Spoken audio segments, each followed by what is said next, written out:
Called my coworker my work sister after she drunkenly professed love as my work husband. Now she feels humiliated and angry with me. I, 34 male, work in a small office and we have about 30 people working here. Mary, 35F, is one of my coworkers. We have been working together for 6 years now. We have 6 people in our department, and we have to frequently travel across the state as our work involves overseeing government projects. We always travel in a group of 2. Although my travel partner changes based on the project, Mary and I are generally put on similar projects and enjoy each other's company. My wife also likes Mary. Overall, we have a very healthy work relationship. On to the incident. Yesterday, we had a happy hour in our office, and we were all drinking after work hours and chatting. It was a group of around 10 people that stayed back. Mary was blabbering about how we both have been traveling together so much in the last year. She was roasting me for my habits while traveling, like always forgetting stuff in my hotel room, being sweaty and stinky when I join her for breakfast in mornings, because I go to hotel gym. Everyone was laughing and she was making it sound how unbearable I was to tag along, all in good fun. I also told some funny and sweet stories about her and agreed with her, saying that I can be difficult to be with sometimes. Mary came to me and hugged me tightly and told me that she loves me, and I am her work husband. It was all innocent on surface, but she might have been a bit drunk and just didn't let go of her tight hug. Also, I hate that phrase, as I do have a wife that I promise to be with forever, and not just in non-working hours. After a few seconds, I started becoming uncomfortable and also saw a few people staring at us. So, to defuse the situation, I took her hands off my shoulder and told her she was my work sister and that is why I love to annoy her so much. That seemed to have upset Mary and she left and went back to her desk and was sobbing silently. I tried to apologize to her, but she told me how embarrassing the whole situation was. She said that she just meant work husband in platonic way, but me calling her work sister made her sound like a creep in front of the whole office. She was also angry that I aggressively removed her hands from my shoulders while hugging. I tried to reason with her that I do not like the work husband phrase, and also people gave dirty looks when she said it. So, I was just trying to make sure people do not take her words in the wrong way. We talked for a few minutes afterwards and Mary calmed down. She hugged me again and left.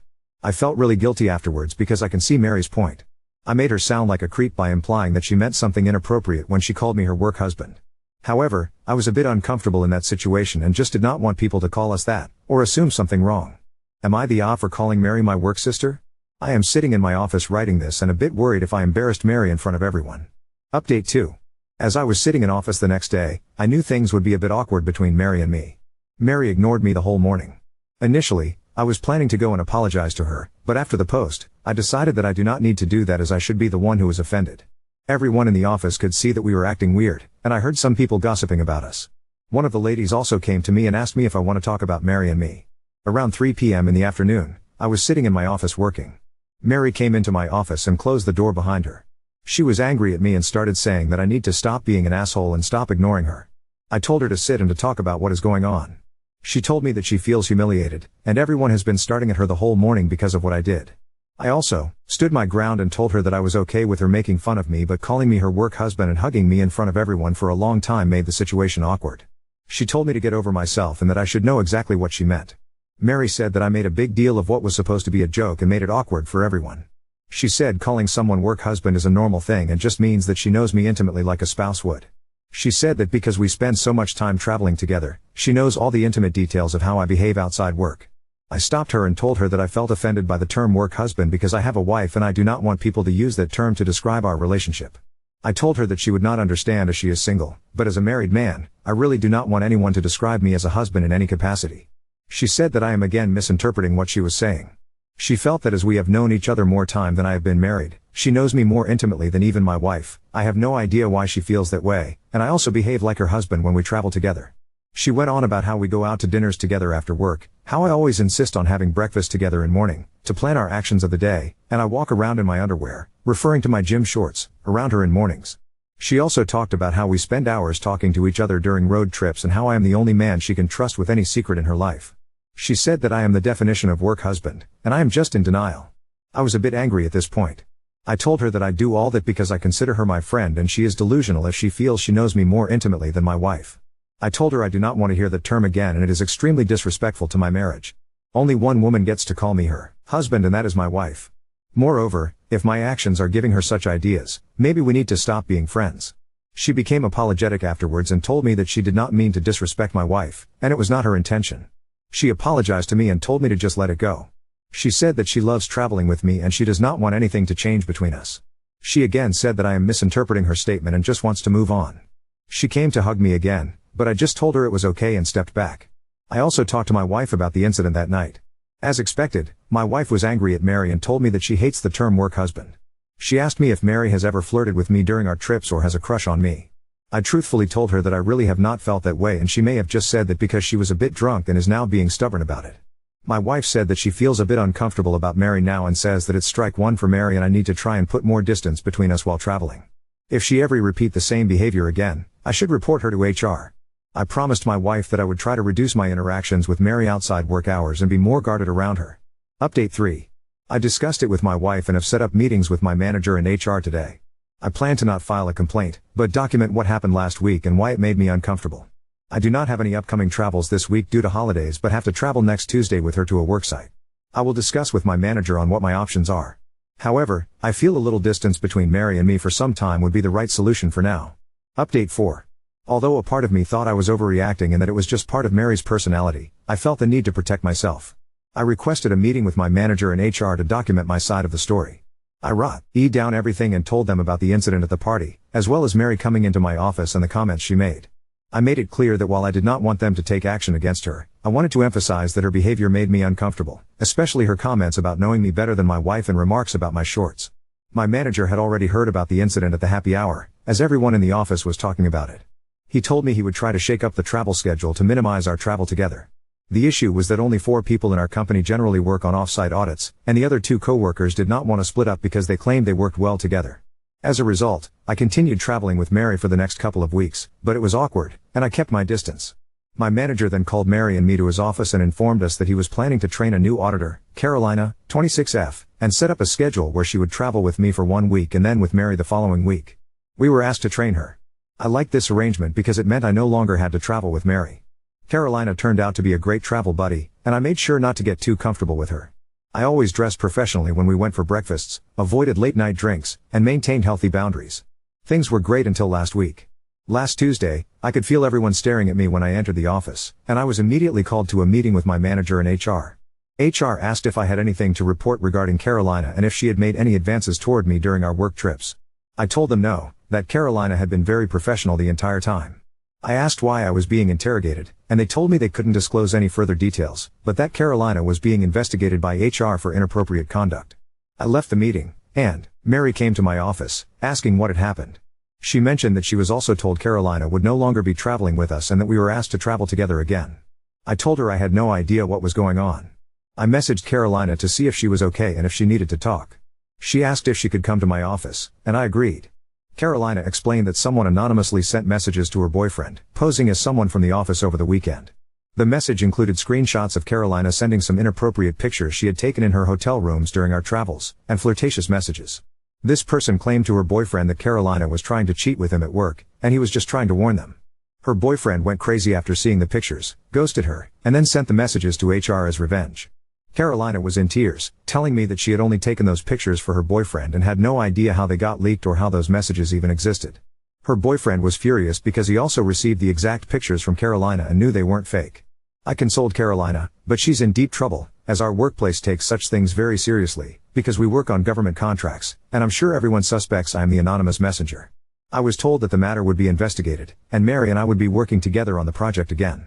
My manager said there was nothing he could do and also mentioned that they might go through my emails and messages on my company phone as part of the investigation into Carolina.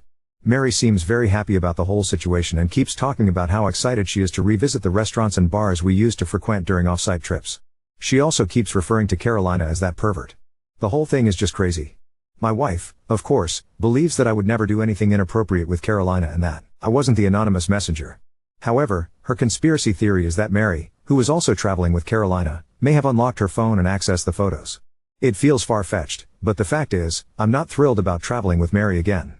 I don't think I have any other recourse to get off this project except leaving the job, which isn't possible at this time. Now on to second story. Husband refuses to give up his gaming addiction for our marriage, blames me for demanding intimacy, and now we're headed for divorce. I, 34F, have been with my husband, 41 male, for 15 years and married for 11 years of those years. We have a 7-year-old daughter. We have sex maybe once a year since our daughter was born. I'm always the one that has to initiate any type of intimacy. When we do, it's hard to get him to stay up and it's a lot of work on my end. He's seen a doctor and there's no issues with labs and he won't take the little blue pill, because he says he doesn't need it and doesn't have an issue. My husband has always blamed our lack of intimacy on our daughter since she slept in the bed with us. I'll try to get him to go in a different room and there's always some excuse like he's too tired, but then he will go up to our game room and play his video games. Our daughter has slept in her own room for over 6 months now and nothing has changed. His excuse is still, well, our daughter has slept in the bed with us all this time. My husband is a good person and a good dad. He works hard for his family. He works 60 hours a week, but besides paying the bills, that's the extent of it. He says he's tired and tells me I don't understand the stress of having to take care of the family financially. I work 40 hours a week, have a small business, make all of our appointments, do anything related to our daughter, I'm classroom mom, on PTO, and do all household chores. I do all laundry, cleaning, make meals, grocery shopping, take vehicles for oil changes, yard work, I mow take care of 2.5 acres, and take trash cans out. I do pay some of our bills and I pay for all of our daughter's extracurricular activities, which definitely adds up. He just thinks my load of work and contributions does not amount to what he does. This past week I got on his phone, because he saves reels on FB for me, normally funny stuff and recipes he wants me to try. I saw in his search history all of these sexier girls and groups he's been looking at, which really pushed me over the edge. I wouldn't be mad if he came to me to have sex and I denied him sex. I confronted him about it and he says he doesn't look that stuff up, and I told him I'm not naive and it's clear as day. Then the next day he says he clicks on those girls' profiles and groups because he's a man and likes to look. He's been locking his game room recently while in there, and when he says he's sleeping I know he's playing his PS, and I guess now he also looks at these different profiles. I've seen lotion up there a long time ago while cleaning and had asked him about it and he swears he's not jerking off, but I'm not stupid and naive. I really just hate being lied to. He says I'm a hypocrite because I watch porn, but I wouldn't watch porn and take care of my needs if he would be intimate with me. It's also not like I'm going to a specific person or their profile when I do pull up a video. I've also been honest with him that I masturbate and watch porn. I admit I am a hypocrite and guess I'm just hurt, because it just seems it's me. To me it feels he's not attracted to me or just doesn't seem to want me. He says he doesn't really have a drive, and that's what I had thought, but after seeing what he likes to click on I feel he just doesn't have a drive towards me. Looks-wise people tell him he definitely leveled up. Overall I take care of myself and put effort into my looks. I'm definitely not the hottest or most beautiful, but I'm not bad looking. He's overweight, short, and balding. Why do I feel like now I don't look good enough for him or excite him enough to be with? I told him I want him to get rid of all of the gaming stuff and to not be locked upstairs and to spend more time with me and our family, or it's time for us to divorce. He said he's not giving up his gaming stuff and doesn't see how that's the problem. He told me that I'm going to ruin our family, because all I want is sex.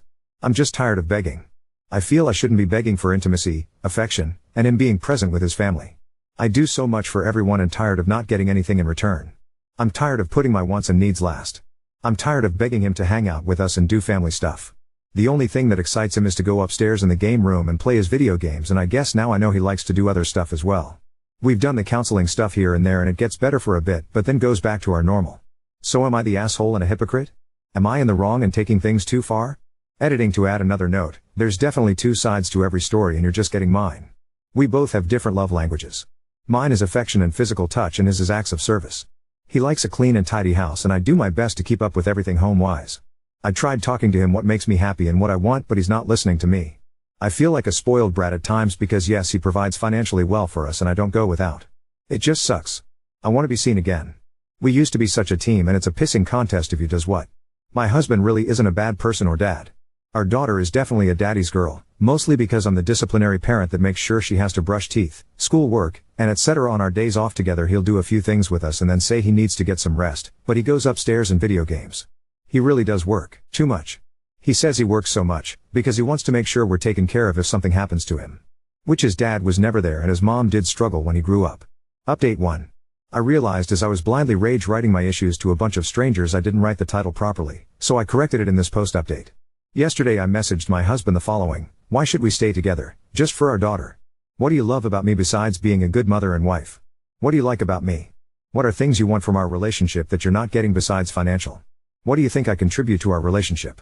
Do you really not want sex or a physical relationship? Do you think that's not an issue?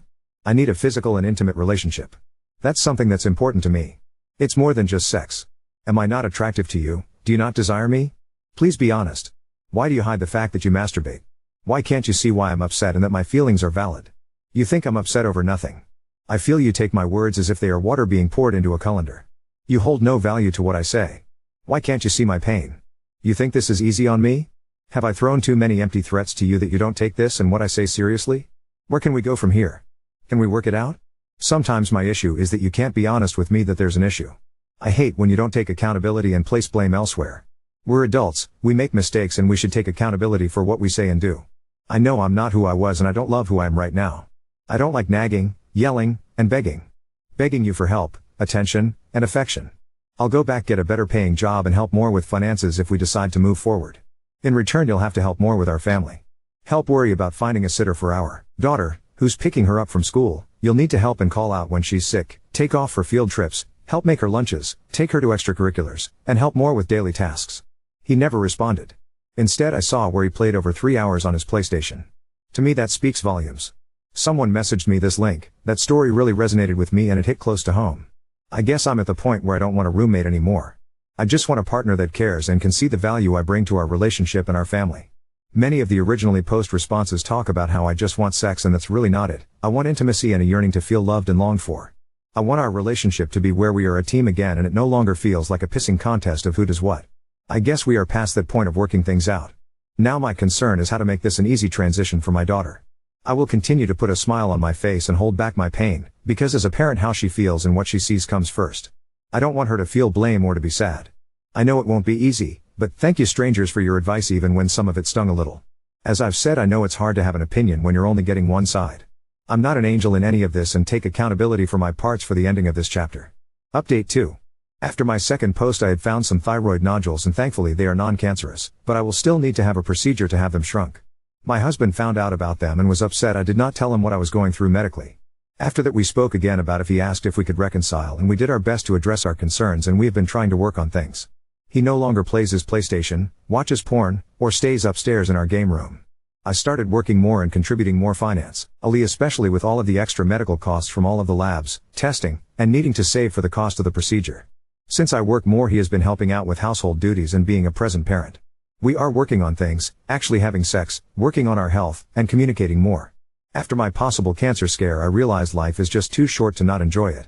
I told him I am no longer giving energy to argue, be angry, and be around people that are more negative than positive in my life. He knows if we aren't going on the same path then I'm not going to stay in our marriage. Like many said, it's not healthy for our daughter to be with parents who stay together just for the sake of our child.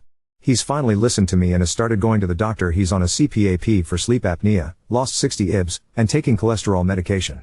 He now overall seems to be in a better mood. He told me he really didn't realize how long he would stay up watching the PlayStation and how that affected his sleep as well, and has apologized for being so blind. I can tell he's trying and is making efforts to be more involved and present as a husband and father.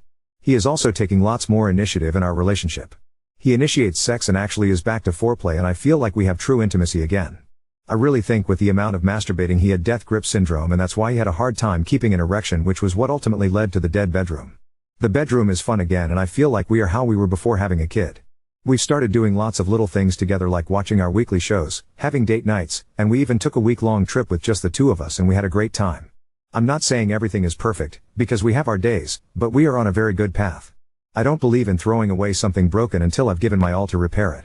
It's so easy to throw something away and start over with something new. Marriage is teamwork and both partners have to be willing to put in equal parts of effort to make it last. I hate it took the big wake-up calls to get here, but I'm glad where we are at in life.